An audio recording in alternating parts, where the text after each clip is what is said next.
You're all gonna be doing that.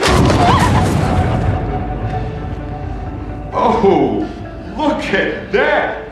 Taking it like a champ!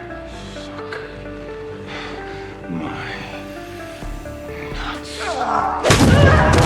This episode of The Walking Dead was undeniably the most oppressive one. Abraham, the tough guy, had his head brutally bashed in by Negan, Rosita and Sasha. As Abraham's women are bleeding inside, they couldn't bear to look. They could only hear the sound made by each blow of the club. In the post-apocalyptic world, the greatest helplessness is not death, but watching your teammates die horribly without being able to do anything about it. This may have been the biggest setback Rick's team had encountered. I don't know how many blows it took, but Abraham's head had become a pile of broken flesh. Negan, the madman, relished the feeling of controlling everything. With a swing of his baseball bat, blood splattered on Rick's face, the blood of his teammate. Rick dared not resist, knowing that everyone here would die if he did. Negan then walked over and saw Rosita's tears of grief and immediately realized the connection between her and Abraham. Then came the taunting words that showed Rosita the blood on the baseball bat. Daryl finally can't take it anymore and drags his badly injured body into Negan's face, but is quickly stopped by a group of henchmen. Daryl is greeted with a severe beating before being pinned to the ground once again.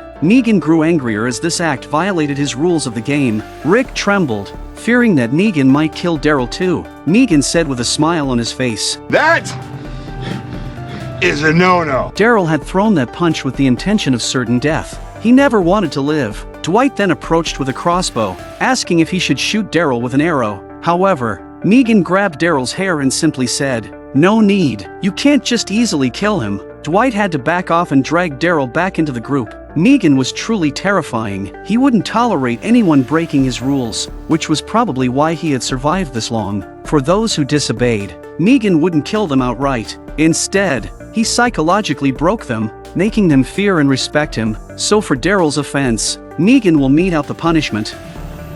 Back to it. It was a shock for everyone. Even Daryl's face turned pale. He never expected that his actions would put his good brother in such grave danger. This was the terrifying nature of Negan. Everyone's psyche had collapsed, and no one dared to challenge Negan's rules anymore. After Glenn had taken 2 blows, his eyes protruded in a horrifying sight. A sense of suffocation engulfed the group. This night seemed longer than an eternity. With all his strength, Glenn managed to utter his last words. Maggie, I'll find you. Maggie now lowers her head, unable to show any extreme behavior. This isn't what Glenn would have wanted. She carries Glenn's child in her belly. I can see this is hard on you guys. I am sorry. I truly am. But I did say it. No exceptions! The sound of the hammer hitting echoes in their hearts, one blow after another, suffocating and breathless. It's a bunch of demons, killing and tormenting others without mercy.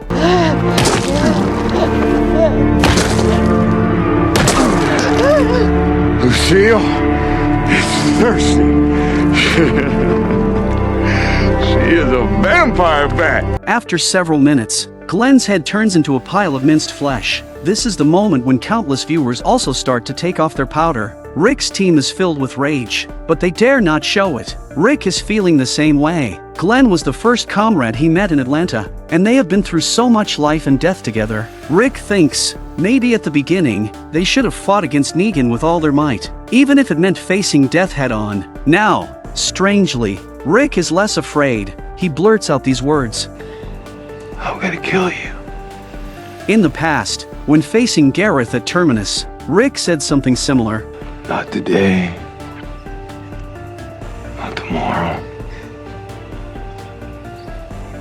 But I'm gonna kill you. Negan was a bit surprised and just stared at Rick. To be honest, Negan admired Rick a little bit. The average alpha would not dare to say that after seeing his tactics. Negan picks up Rick's axe and sarcastically asks if Rick plans to kill him with it. Next, Negan stood up and hung the axe on his waist. Rick was dragged into the car like a dead dog, and Negan followed suit. He threw Rick inside and slammed the axe on the table. Then, Negan went towards the front of the car, indicating he was taking Rick for a ride. Rick glanced at the axe on the table. This was his best chance to strike back. However, Negan was prepared and intentionally tested whether Rick dared to make a move. Without firing a shot, Negan punched Rick's abdomen and struck the axe on the table again, warning him not to try anything foolish. He threatened Rick to think about what fate his companions would face. The car started moving, and Rick had no idea where this lunatic was taking him. Rick didn't know where this madman was going, and the scene of his teammates on their knees and the scene where they met came to mind. As dawn broke during the drive,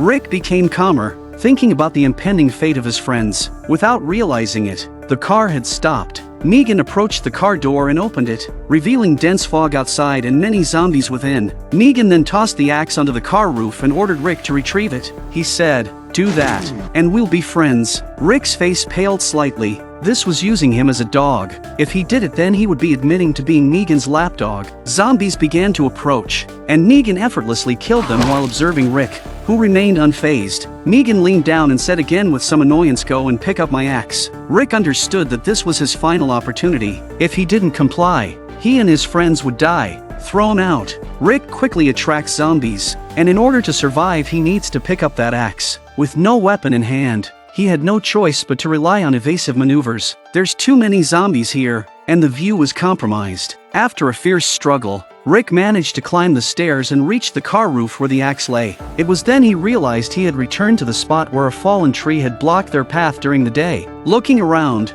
Rick saw that the person who had been hanged on the bridge earlier had now turned into a zombie. This sight made him ponder the cruelty of the post-apocalyptic world and the fate that awaited them all. Lost in his thoughts, Rick knelt on the car roof. He wanted to cry, but no tears came. He felt utterly powerless. The previous confident Rick, who believed he could conquer any obstacle, now found himself crushed by the saviors, as if facing an insurmountable mountain. Slowly, Rick laid down on the roof of the car, as if that would be an escape from what was happening. Negan's voice echoed, warning Rick that if they didn't return promptly, all his friends would die. Rick glanced at the small axe, realizing that it held the fate of all of them in his hands. Negan's voice came back, seemingly out of patience, followed by a volley of shots at the roof of the car. Rick quickly leaped, holding onto a nearby zombie's body. The zombie's neck would soon snap as his center of gravity swayed in the air. However, countless zombies below were waiting for him to fall, making the situation increasingly perilous. Becoming zombie food was only a matter of time. Just then,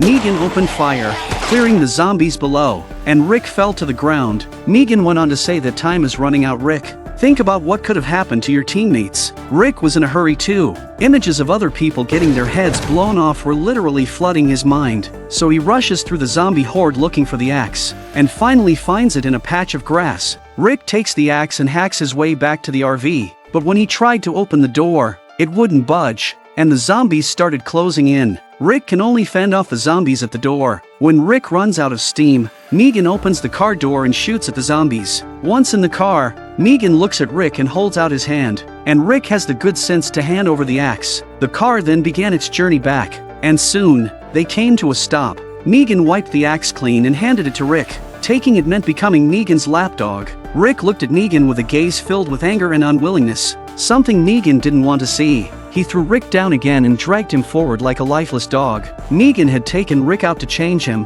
but he still saw that rebellious look in Rick's eyes, as if he would seek revenge at the first opportunity. That was not something Negan would allow. Rick now tried to be obedient, not wanting to cause any further complications. Negan's next action would shatter Rick's will entirely. He called Carl over and wrapped a belt around his arm, forcing him to lie beside his father. Negan drew a line on Carl's arm, and then he instructed Rick to swing the axe along that line. The choice was cruel: either cut off Carl's arm or watch everyone die, including Carl, and the entire community would suffer the same fate. We understand. We understand.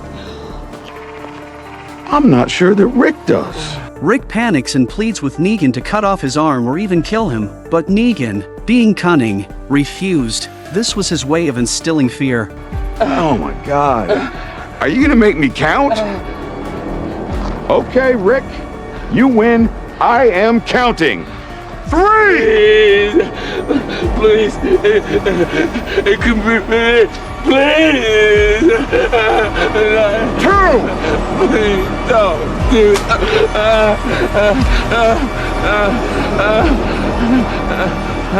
This is it. 1!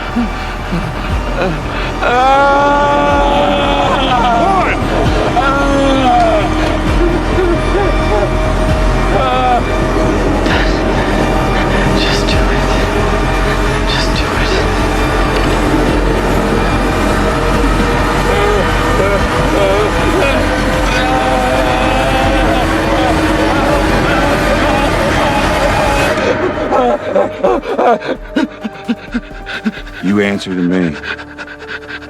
You provide for me. You belong to me. Right? The terrifying day finally came to an end. Rick now understood what he had to do. Negan had Dwight take Daryl as a hostage, further threatening Rick's group. If anyone attempted deceit, Daryl would be brutally killed. Daryl felt guilty for Glenn's death and dared not resist. Negan then announced that they would begin collecting their first tribute the following week, and if it wasn't enough, they would use lives to make up the difference. The surrounding saviors started dispersing, leaving Rick's team in a desolate state. The events of the previous night had left a deep shadow in their minds, and no one spoke. After sitting there for about half an hour, Maggie stood up and everyone looked at her with concern. Maggie was overwhelmed with guilt, blaming herself for the situation they encountered because she had been the reason they went to the hilltop. Maggie suggested that Rick should take everyone back while she could go to the hilltop alone. Rick still told Maggie that they are still a family. They can't leave her alone. Finally, Sasha suggests that she send Maggie to the top of the mountain and that the others need to get back to deal with the saviors. They took Abraham and Glenn's bodies to the car. It was a very dark day. No one dared to talk about revenge. In other words, how to get revenge. The saviors had destroyed them psychologically, and they had an army. The sparkle was gone from Rick's eyes. From now on, they were the walking dead.